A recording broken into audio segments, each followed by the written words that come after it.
Good morning, students. Today we are going to start chapter 10 Gravitation.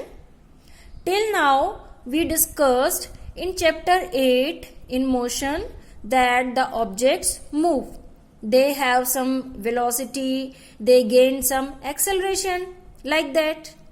In chapter 9 we discussed that if objects gain some acceleration, if they change their speed, if they start moving from the rest, then a thing is required for them, that is force, unbalanced force.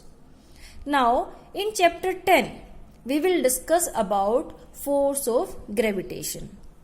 So when we read this page, it is introductory page and it is given there that Sir Isaac Newton thought about that if moon is moving around earth, or if earth is moving around sun, if planets are moving around sun, or if we drop an object from a height, then it falls towards the earth. So as we discussed that for accelerating the object, for producing the motion in it, we need a force.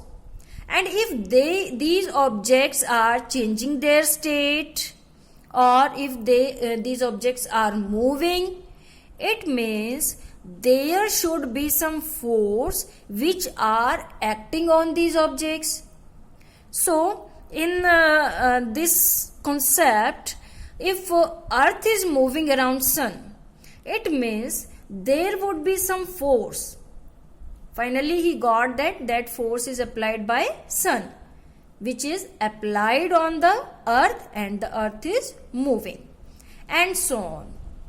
So before discussing gravitation, we recall this activity we discussed in chapter 8 motion, that if we are standing and we are holding a rope in our hand, and if we are moving our hand, along with our hand this rope is moving, this is rope, and here is a stone tied on this end. This stone is also moving along with the rope. We are providing force to this rope and finally to the stone, and due to which this force, this stone is moving in this path. And whenever we leave this rope from our hand, then this stone will go in a straight line, like this is moving here and we have left here at this position, so stone will go in this direction. Suppose we have leave this stone at this position, this stone will go in this direction. If we leave it here, it will go in this direction, means it will move tangentially, it will go in a straight line. What is tangent, and this we discussed in chapter 8. So there is a force at the center which is responsible for the motion of the stone along this circle. Now question arises that how moon is moving around earth. So the answer is same, as earth is applying force on the moon, and due to that force, due to that attractive force, the moon is moving around the earth. Now another question arises that if earth is attracting the moon towards its center, then why don't this moon falls on the earth? Why it is moving around the earth? Yes, very genuine question.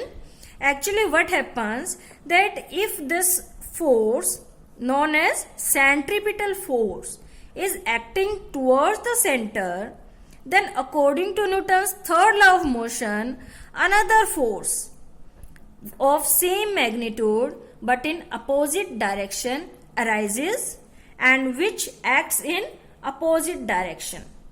Means if centripetal force is acting towards the center, then the another force named as centrifugal force acts in opposite direction towards outward direction.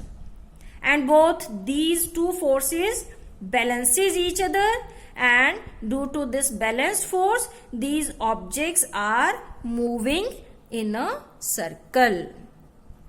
Now, if we discussed about these forces, now Sir Isaac Newton says that not only these earth or moon or planets or these heavenly bodies are applying attractive force on other object, but each and every object in this universe is applying force on other object near to it. So this law is known as law of gravitation. So we can write law of gravitation that every object in the universe attract every other object with a force which is directly proportional to the product of their masses. Suppose there are two objects and the mass of one object is small m and the mass of other object is, you can take capital M, or in some books you will get the notations as M1 and M2. Here just one object's mass is M and other object's mass is capital M or M1 or M2.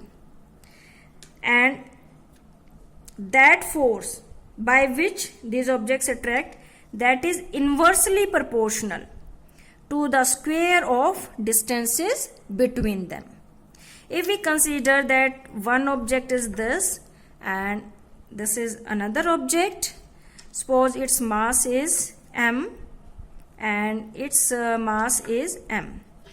If these two objects attract each other, then the force of attraction is directly proportional to their product of their masses and inversely proportional to the distance between them. Suppose this D is the distance between these two objects. The distance is measured from center to center, means center of one object to the center of other object. Every object means if we are sitting in a classroom, then your bag attracts your books attracts the pen, your pen attracts the charts, your charts are attracting the board, or that board is attracting you. Means everything attract each other. Now, question arises again that if these things attract each other, then why we do not see that chart moving towards you, or you moving towards the board, or that pen moving towards the notebook? Actually, that force of attraction as depends upon the masses of object, and the masses of these objects is very small. So force of attraction is negligibly small. We cannot notice that force of attraction. Otherwise, force of attraction, force of gravitation is acting on these objects. Now, if we do the derivation of this law of gravitation, then we will write directly that force of gravitation is directly proportional to the product of their masses and inversely proportional to the square of the distances. When we combine these two facts, we'll get F is proportional to m divided by d square. Now, as this is proportionality sign, when we remove proportionality sign, as we discussed in chapter 9 also, we will apply some constant. There in chapter 9 we applied constant K, and now here we will apply a constant, that is G. G is known as gravitational constant, then m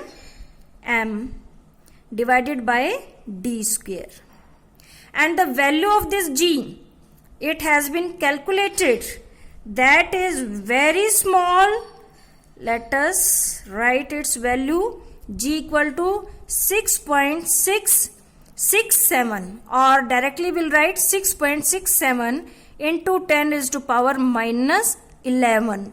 This is the numerical value of this gravitational constant. So just imagine if this quantity is multiplied with the mass of your bag and mass of you, then that product will be very less. It will be negligibly small. So this force of attraction between you and your bag, it is not noticeable. Otherwise, force of attraction is applied between you people also.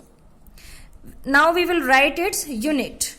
If we will write its unit, we simply write G is equal to, from this formula, that it will be F into D square divided by small m and capital M, means one mass of one body into mass of another body. Now F is equal to Newton and distance is meter, and as it is square, so it is meter square, and mass is kilogram, and as it is double, so it is kilogram square. So we'll write the this unit of G as Newton meter square divided by kilogram square. So value of gravitational constant is 6.67 into 10 is to power minus 11 Newton meter square per kilogram square. So this is the introduction of this chapter. We'll discuss many more things in it. Thank you.